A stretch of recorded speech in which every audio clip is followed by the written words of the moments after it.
Dalam series film Bad Boy kali ini, menceritakan Mike dan Marcus yang harus melawan kartel Narkoboy yang memfitnah mendiang kapten mereka, yang ternyata si kapten meninggalkan beberapa petunjuk sebelum dia meninggal, yang memaksa The Bad Boys harus kembali menggila dan membrutal.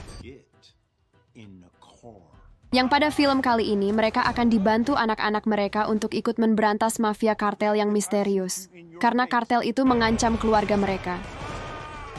Tanpa berlama-lama langsung saja kita masuk ke alur cerita filmnya, di film Bad Boys ini yang berjudul Ride or Die.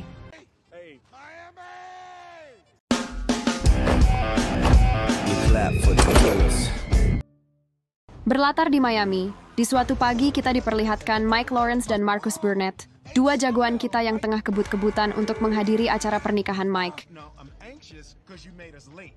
Namun karena Mike ngebut, Marcus merasa mual dan memaksa Mike untuk singgah ke warung membeli minuman jahe. Awalnya Mike tak memperdulikan Marcus. Tapi karena Marcus merengek dan mengancam akan muntah di mobil kesayangannya, Mike pun memberi waktu 90 detik padanya.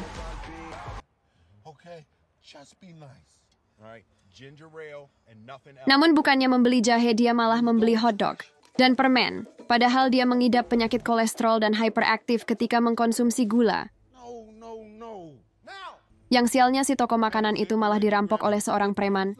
Dengan ketakutan, Marcus pun memberitahu si perampok kalau di luar ada seorang polisi yang sedang marah-marah.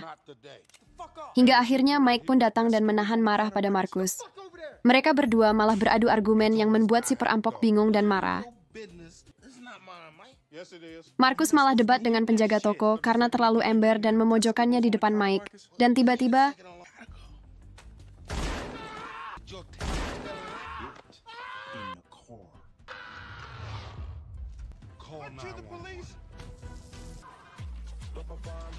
akhirnya Mike pun bisa melangsungkan pernikahannya dengan Christine Lawry, mantan terapisnya dalam film sebelumnya, dan dihadiri oleh berbagai orang penting di sana.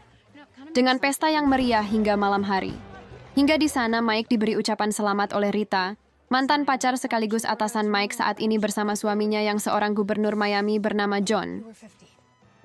Di tengah pesta, Marcus mengambil mic untuk memberikan standing applaud kepada Mike yang telah menjadi partnernya selama ini, sekalian menyindir Mike yang juga telah membuat adiknya patah hati karena pernikahan ini.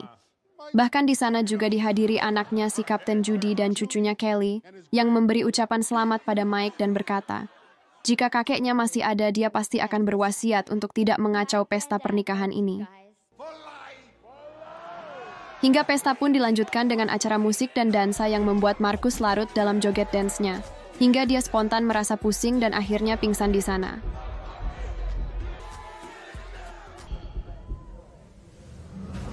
Semuanya pun panik. Mereka mencoba menyadarkan Marcus. Namun sementara itu Marcus seperti mendapatkan penglihatan berada di tempat lain, dan ia bertemu dengan si kapten. Yang dalam mimpinya itu si kapten berkata pada Marcus, kalau dia belum saatnya untuk mati sebelum menyelesaikan satu lagi kasusnya.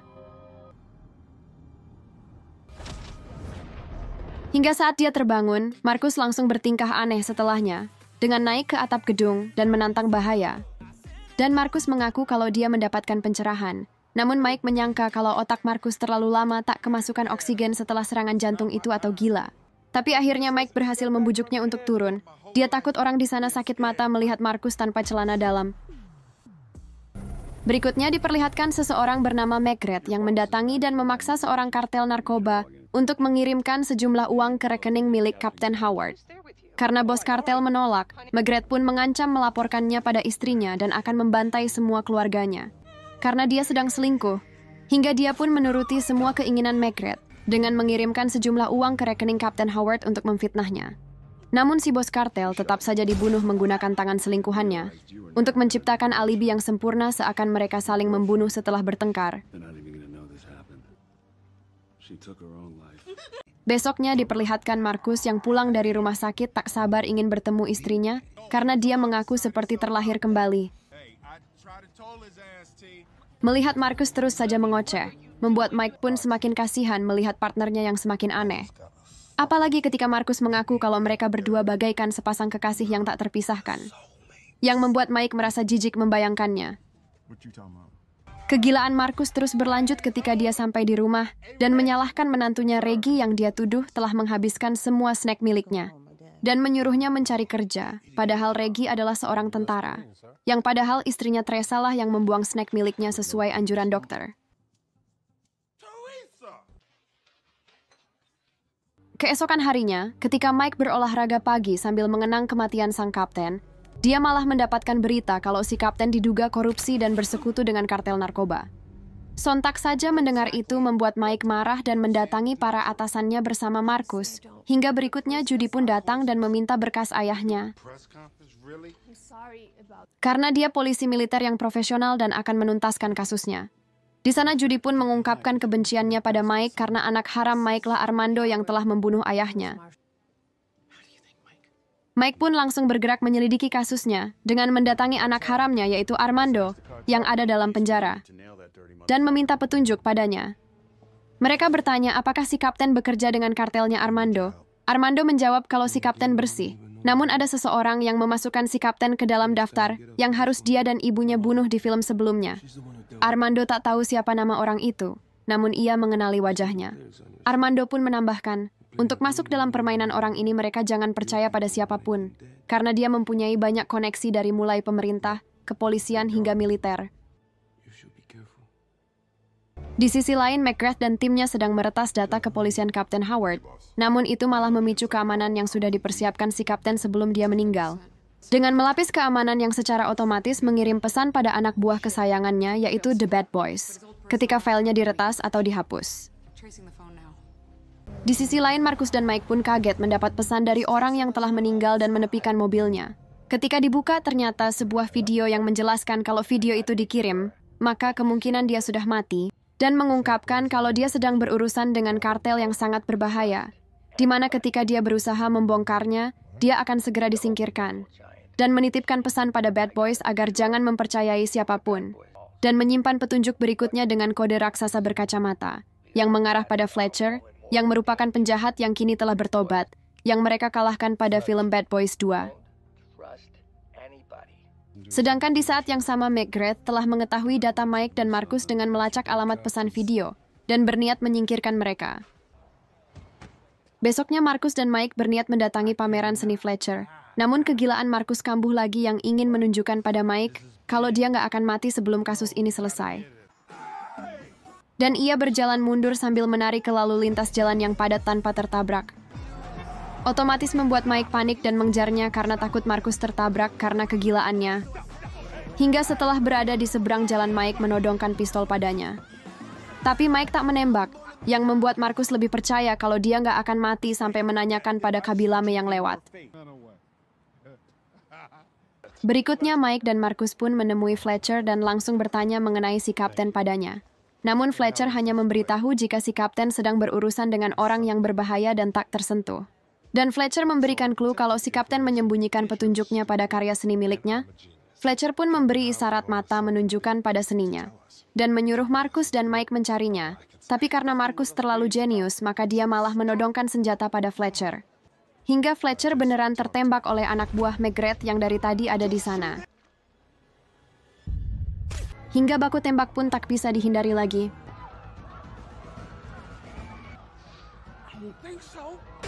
Namun karena di sana banyak permen dan minuman gula, Marcus memanfaatkan momen itu untuk memakannya, yang membuat penyakit hiperaktifnya kambuh dan membrutal.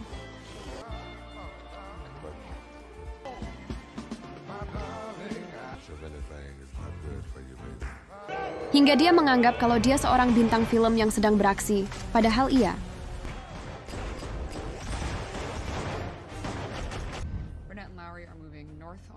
Hingga baku tembak berlanjut sampai ke jalan raya, yang memaksa Mike mengejar para penjahat di dalam lalu lalang jalan yang ramai. Kegilaan Marcus pun berlanjut di sana yang berlaga seperti dalam film action dengan menaiki kap mobil warga sipil. Padahal ia juga. Namun aksinya terhenti karena melihat Mike yang terserang kepanikan, yang hampir ditabrak mobil milik McGrath, hingga mereka berhasil lolos.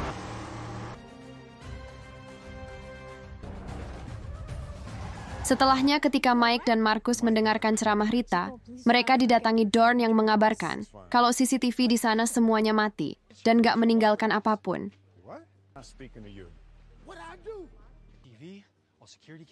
Hingga berikutnya, Caleb partner yang lainnya juga mengabarkan pada Mike dan Marcus tentang kecurigaannya pada gambar seni yang berbentuk barcode di sana.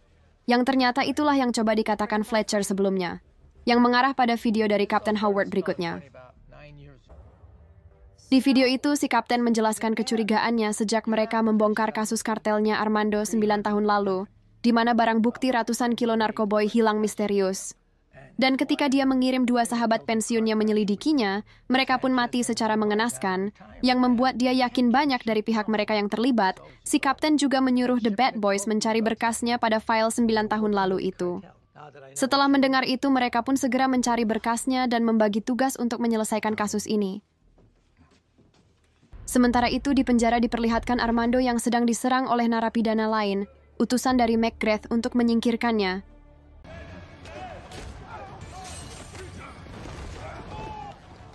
Untungnya Armando bisa mengatasi semua narapidana tersebut dengan mengajaknya main pasir dan olahraga bareng di sana, sebelum akhirnya dia ditangkap penjaga. Ketika Mike mendengar kabar itu, dia pun langsung meminta Rita dan suaminya Joe untuk memberikannya izin memindahkan Armando ke Miami, karena dia adalah saksi kunci dalam kasus ini. Hingga mereka pun mengabulkan permintaan Mike dengan wajah yang sangat bahagia.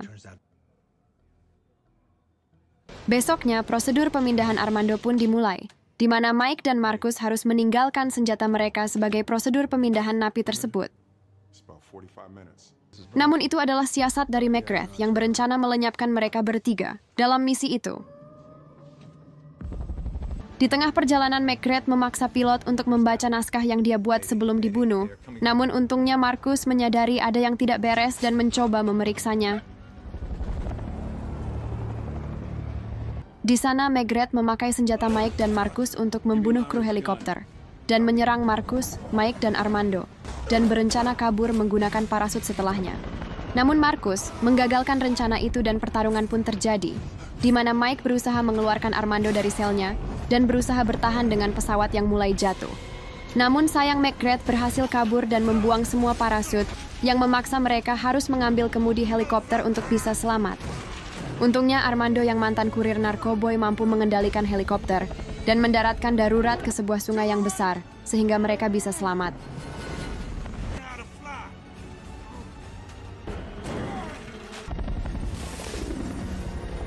Setelah mendarat, sempat terjadi ketegangan antara Mike dan anak haramnya Armando yang ingin berpencar, namun Mike ingin mereka tetap bersama, karena mereka semua telah jadi buronan yang paling dicari saat ini.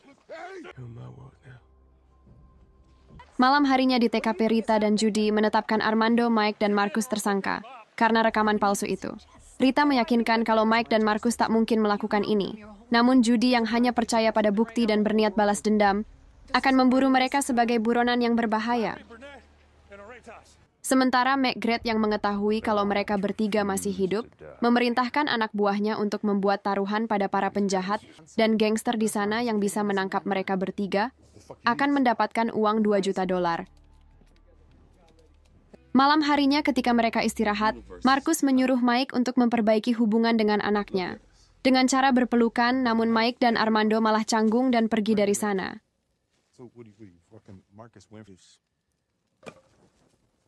Besoknya mereka datang ke sebuah camp dan mencuri baju di sana. Saat mereka terpergok, Marcus bilang kalau orang yang punya baju itu rasis. Padahal baju yang dipakai Marcus lah yang berslogan rasis, sehingga mereka disuruh untuk bernyanyi karenanya.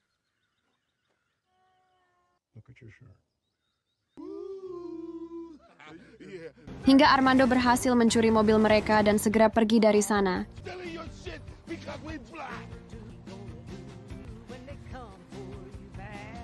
Hingga malam harinya mobil mereka mogok, sehingga Mike memutuskan untuk pergi menemui temannya yang seorang gangster kecil di sana yang bernama Tabitha. Mike pun langsung meminta bantuan Tabitha. Namun Tabitha mengungkapkan jika dia bisa menolong mereka, asalkan Mike mau aneh-aneh enak-enak dulu dengannya sebagai syaratnya. Tentu saja Mike menolaknya, apalagi saat itu hubungan Mike mulai membaik dengan anaknya Armando. Ternyata Tabitha melakukannya untuk mengulur waktu dan menyergap mereka bersama gengnya untuk mendapatkan hadiah $2 juta tadi. Di saat yang sama, anggota Judy mendapatkan info tersebut dan langsung menuju ke sana. Namun, ketika geng Tabitha membawa mereka ke mobil, mereka juga diserang geng si Manny, atau DJ Khalid, yang juga mengincar uang 2 juta dolarnya. Namun Markus merangkak pada mobil dan langsung menabraknya, hingga si Manny nggak bisa lagi konser sebagai DJ lagi alias Koit. Namun mereka terus dihujani tembakan dan bom molotov setelahnya.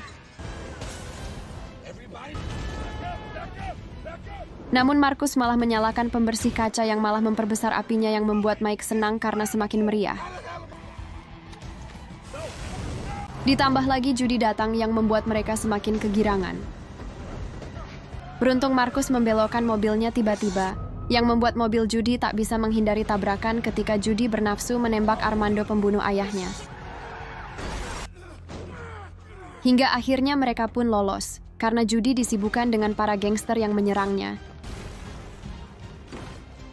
Keesokan paginya mereka pun mendatangi kediaman Dorn untuk berlindung.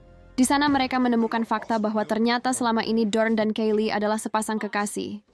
Namun ketika Kaylee melihat Armando, dia langsung menodongkan senjata karena mereka pernah baku hantam pada film sebelumnya. Dan mereka pun menjelaskan fakta sebenarnya. Berikutnya mereka memulai investigasinya di sana, menggunakan keahlian dan alat yang Dorn miliki, dengan menunjukkan satu persatu wajah penjahat untuk mencari wajahnya McGrath, namun belum juga membuahkan hasil. Hingga suatu waktu Armando menemukan profil seorang tentara yang sedang membekuk seorang kartel, hingga diketahui bahwa James McGrath adalah seorang kapten tentara sekaligus mantan DIE, yang ketika sedang bertugas sering keluar masuk zona kartel. Mengetahui itu, Mike langsung memberitahu Rita kalau McGrath lah yang membunuh si kapten, dan ia memiliki bukti kuat akan hal itu, dan menyuruhnya untuk menyelidikinya lebih lanjut. Sedangkan di tempat lain, McGrath bersiap untuk menyerang rumah keluarga Mike dan memerintahkan anak buahnya yang lain menculik keluarga Markus untuk dijadikan umpan dan sandera. Beruntung Dorn menyadarinya dan langsung menyuruh Markus untuk menelpon keluarganya yang sedang dikepung oleh anak buah McGrath. Namun sayang Teresa tidak bisa dihubungi, sehingga Markus pun menelpon menantunya Reggie dan memberitahu situasi darurat yang segera datang pada keluarganya. Reggie pun bersiap dan langsung mengamankan keluarganya ke tempat yang aman.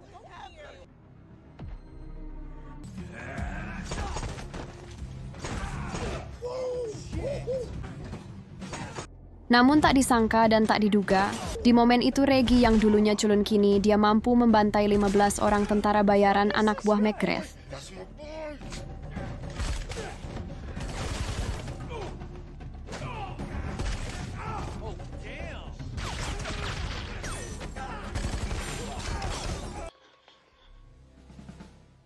Namun naas bagi Christine, yang ketika ditelepon dia sedang kedatangan Kelly yang sedang bertamu, dan memberi support karena Mike jadi buronan demi kakeknya.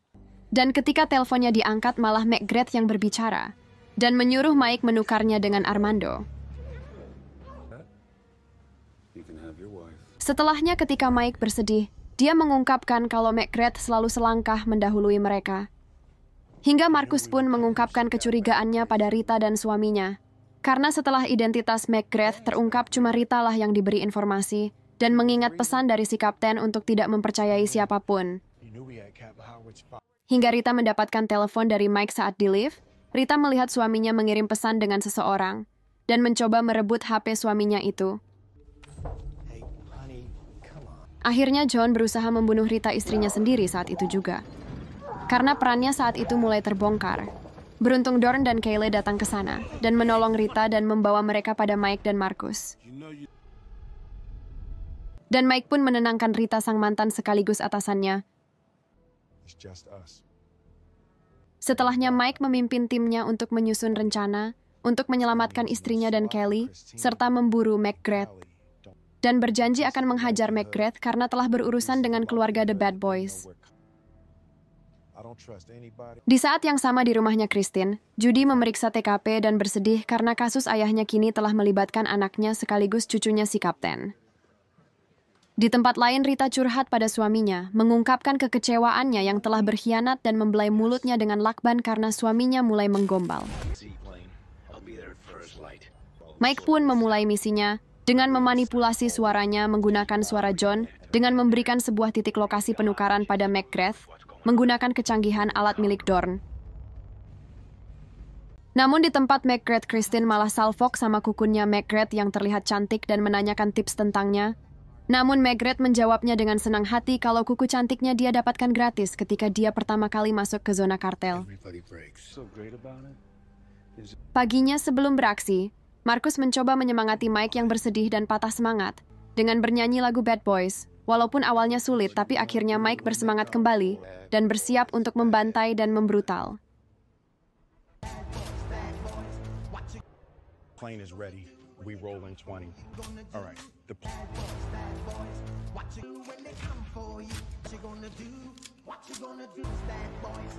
Mike menjelaskan kembali kalau lokasi target berada di penangkaran buaya yang terbengkalai. Marcus dan Mike sebagai pengintai mengawal John yang datang menggunakan pesawat. Sedangkan posisi kedua diisi Armando yang pergi lewat jalur bawah air untuk serangan kejutan lewat bawah. Di posisi ketiga, Kelly dan Rita masuk melalui satu-satunya akses jalur darat menggunakan mobil dan bergerak ketika serangan telah dimulai. Sedangkan Dorn mengorganisir serangan di udara lewat drone-nya dan memberikan info perkembangan misi. Hingga di tengah perjalanan, Dorn baru menemukan fakta kalau lokasi penangkaran ditinggali oleh keluarga buaya albino jumbo bernama Duke yang lepas ketika terjadi badai dan memiliki panjang lebih dari 4 meter. Misi pun dimulai di mana John langsung meminta McGrath untuk segera memulai pemindahan sandranya. Di kesempatan itu, Mike mendapatkan momen untuk menembak McGrath, namun Mike terserang kepanikan lagi. Yang membuat McGrath curiga semua orang berhenti, ditambah lagi di air McGrath melihat pergerakan mencurigakan.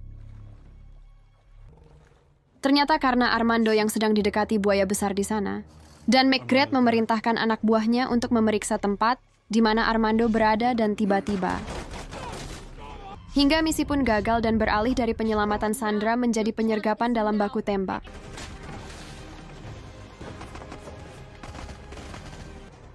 Dimulai dengan Marcus yang memerintahkan menyingkirkan sniper mereka terlebih dahulu.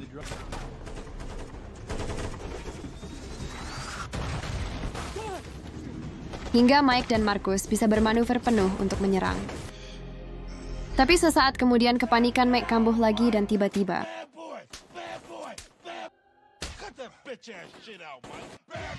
dan baku tembak pun dimulai.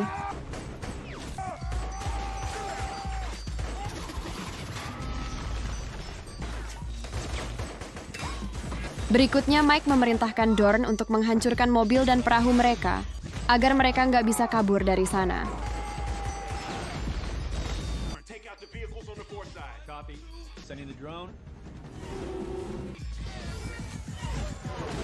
McGrath pun mulai terpojok dan berlindung dengan masuk ke dalam bangunan. Berikutnya, Mike memerintahkan Dorn untuk mengirim drone-nya ke dalam dan memberikan info situasinya. Di saat yang sama, Judy dan tentara militernya sedang terbang menggunakan helikopter menuju ke sana. Berikutnya, serangan kedua pun dimulai, dengan serangan drone untuk membaca situasi dan serangan kejutan.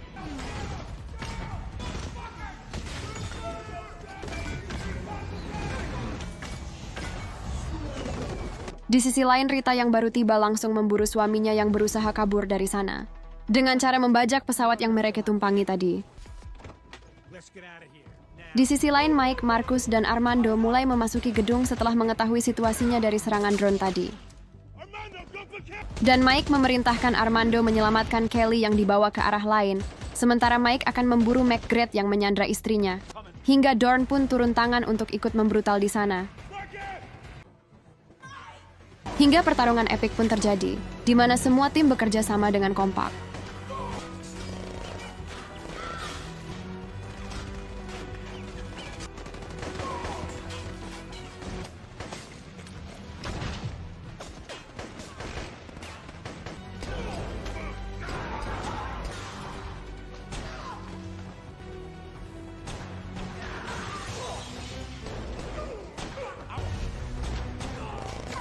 Hingga ketika Mike memojokkan McGrath melempari mereka granat.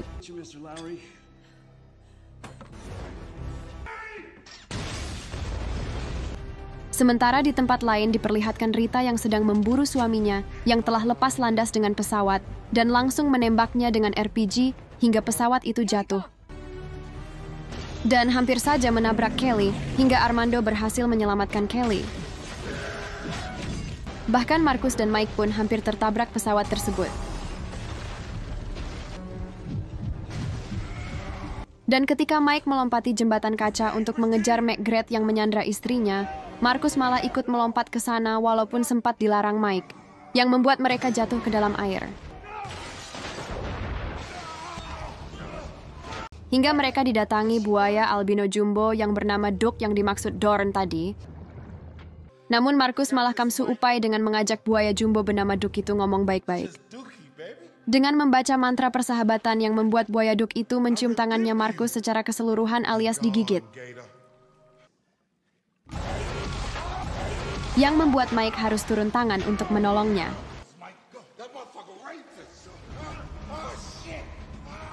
Di tempat lain Armando dan Kelly yang baru saja lolos dari maut pesawat jatuh tadi sedang diburu 3 penjahat.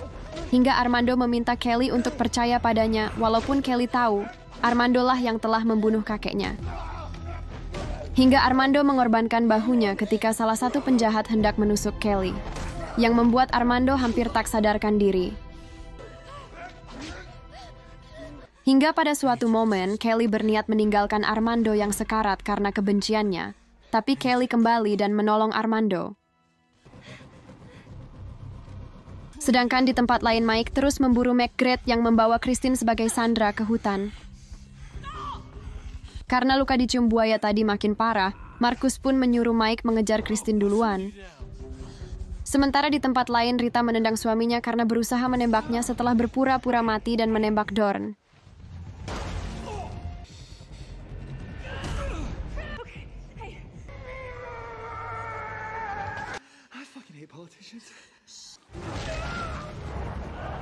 Hingga berikutnya, akhirnya Judy pun tiba di sana dan langsung melacak keberadaan anaknya Kelly. Sedangkan ketika Marcus mengejar McGrath, dia menemukan tempat di mana dia bertemu si kapten dalam mimpinya. Namun ketika tersadar, dia sudah ditodong McGrath. Hingga ketika Mike datang, mereka berdua telah menjadi sandera. Di sana McGrath pun memberi Mike 2 pilihan dengan hitungan waktu 5 detik, memilih istrinya atau partner sejatinya. Namun Mike ngomong kalau salah satu dari mereka adalah orang yang tidak bisa mati. Sontak saja mendengar itu Marcus pun panik, karena dia tahu itu dirinya. Hingga Mike menembak Marcus pada rompinya dan memberondong tembakan pada McGrath setelahnya hingga headshot.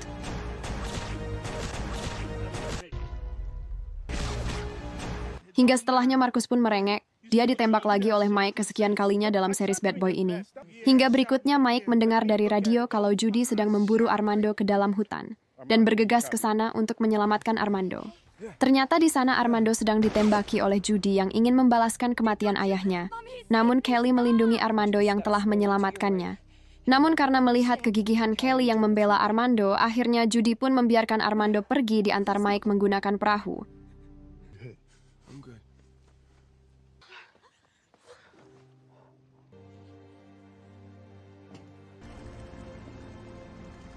Hingga di akhir cerita diperlihatkan Mike dan Marcus yang sedang memperebutkan tentang siapa yang lebih layak menggunakan panggangan di sana. Hingga tiba-tiba Reggie datang dan meminta izin untuk memanggang ayam di sana. Tapi karena tempo hari dia jadi pahlawan, akhirnya Reggie pun diizinkan.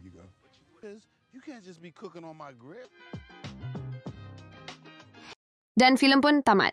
Jangan lupa like, komen, dan subscribe. Dan tunggu video kita selanjutnya. Bye-bye! You clap for the killers.